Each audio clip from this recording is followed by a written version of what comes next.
여러분, 성범죄 사건이 접수가 되었습니다. 살펴보니 혐의가 인정될 것 같습니다. 그러면 이제 자포자기 변호사도 선임 안 하고 재판 가서 판사님한테 빌어야지 라고 하면 끝일까요? 아니요, 그렇지 않습니다. 검찰 단계가 남아 있습니다. 전과 기록도 남지 않고 신상정보 공개도 없는 게 바로 기소유예입니다. 오늘은 제가 검사 시절 수많은 기록들을 검토하면서 실제로 기소유예했었던 사건들을 토대로 해서 어떻게 하면 성범죄 사건에서 기소유예를 받을 수 있는지 설명을 드려보도록 하겠습니다. 네, 여러분 안녕하십니까. 검사 출신 형사전문 변호사 법무법인 A파트의 용성우 변호사입니다. 성범죄로 사건이 접수되었다라고 통지를 받으시면 가슴이 철렁 내려앉으시겠죠. 그런데 여러 변호사님들과 상담을 받아보니 혹은 내가 과거에 대해서 기억을 돌이켜 봤을 때 혐의를 인정할 수밖에 없는 상황이다 라고 한다면 굉장히 마음이 무너져 내리면서 이제 정말로 내 인생이 끝난 거구나 라고 생각한 경우가 많이 있고 자포자기하면서 아무런 대응도 안 하시는 경우가 많은데 그렇게 하면 안 됩니다. 오늘은 기소유예라는 거에 대해서 말씀을 드려보도록 하겠습니다. 자, 기소유예는 뭐냐면요, 혐의는 인정이 된다라는 거예요. 그럼에도 불구하고 이 사람을 형사처벌하지 않고요, 검찰 단계에서 한번 봐주겠다, 선처해주겠다라는 겁니다. 왜 판사가 아니라 검사를 공략해야 될까요? 대한민국에서 형사사건을 재판에 넘길지 말지 결정하는 유일한 권한은 검사에게 있습니다. 재판까지 가서 판사님한테 비는 건 이미 내가 전과자가 될 확률이 너무나 높다라는 거예요. 혐의가 인정이 됐는데 내가 아무리 빌어봤자, 그때 가서 아무리 합의하고 그때 가서 여러 양형자를 내봤자 판사님 해줄 수 있는 건 벌금형 그리고 신상정보 등록입니다. 그런데 벌금형과 신상정보 등록은 이미 형사처벌도 받고 빨간 줄도 그려 있는 거잖아요.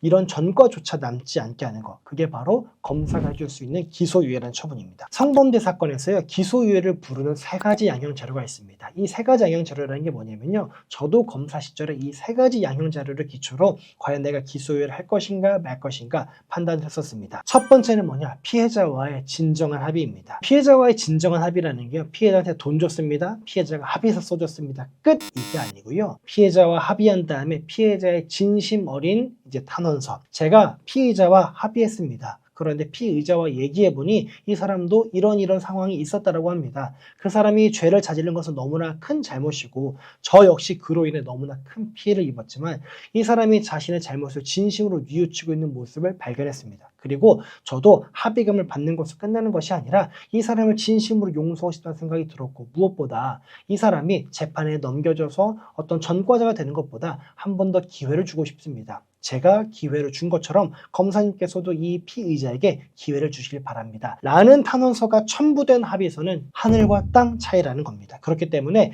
그냥 돈 주고 합의했습니다, 끝, 이게 아니고요, 합의서를 내시면서 피해자로부터 탄원서까지 받아서 제출하시는 게 좋을 것 같습니다. 두 번째는 뭐냐면요, 재범 방지를 위한 구체적인 노력입니다. 많은 분들이 반성문 냅니다. 다시는 안 그러겠습니다. 그런데요, 그 반성문 다 냅니다. 솔직히 저 검사하다 나왔지만요, 피해자가 낸 반성문 잘 안 봅니다. 아니, 그렇게 잘못한 줄 알고 반성하는 줄 알면 그 잘못을 왜 저질렀어? 라고 생각을 합니다. 그런 것들보다 어떤 재범 방지 노력, 어떤 반성문이 더 효력이 있느냐, 내가 앞으로는 어떻게 범죄를 저지르지 않겠습니다. 그러기 위해서 내가 이렇게 되고 있는 것들이 잘못이라는 걸 알고 정신과적인 문제라는 것을 알고 있습니다. 정신과 진료를 받고 있습니다. 성인지 감수성 교육을 받고 있습니다. 성범죄를 재범하지 않기 위해서 재범 방지 교육을 받고 있습니다. 심지어 그런 문제가 발생한 커뮤니티에서 탈퇴했습니다. 그런 문제가 발생한 친구들과의 관계를 아예 끊었습니다. 그런 문제가 발생한 동아리에서, 학교에서 탈퇴했습니다. 자퇴했습니다. 이런 것들이 바로 환경을 바꿨다라는 증거가 되기 때문에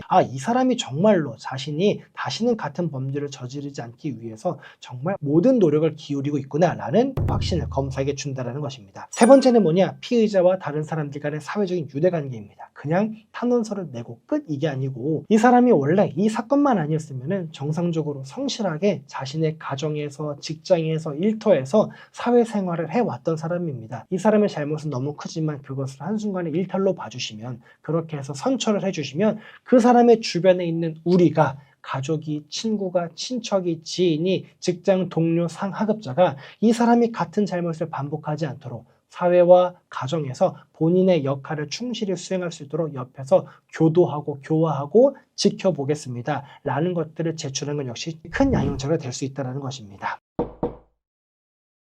오늘 영상 한번 마무리 줘보도록 하겠습니다. 여러분, 검사는요 바쁩니다. 수백 건의 증거 기록 중요 여러분의 사건 기록은요 그저 수백 개 중 하나의 기록일 뿐입니다. 아무리 많은 자료를 내도요 그게 잘 정리돼서 내지 않으면요 검사는 그거 안 보고 성범죄 사건이네 합의했네 그러면은 벌금 구약식 끝 이렇게 합니다. 그러니까요 여러분 검사를 설득하고 싶으시면요 양형 자료를 그냥 내는 게 중요한 게 아니라 검사가 원하는 양형 자료를 검사의 언어에 맞춰서 검사가 보기 편한 방식으로 제출을 해줘야 검사가 이거는 기소유예를 고려해 볼 만하겠다라고 판단을 해준다는 것입니다. 여러분 성범죄 혐의를 인정한다고 해서 인생 포기하지 마시고요. 전과자가 되느냐 아니면 다시 평범한 일상으로 돌아가느냐 변호사의 상담 받아보시고 결정하시기 바랍니다. 오늘 영상 보시고 궁금한 점 있으시면요 댓글 남겨주시면 친절하게 상담 진행해 드리도록 하겠습니다. 감사합니다.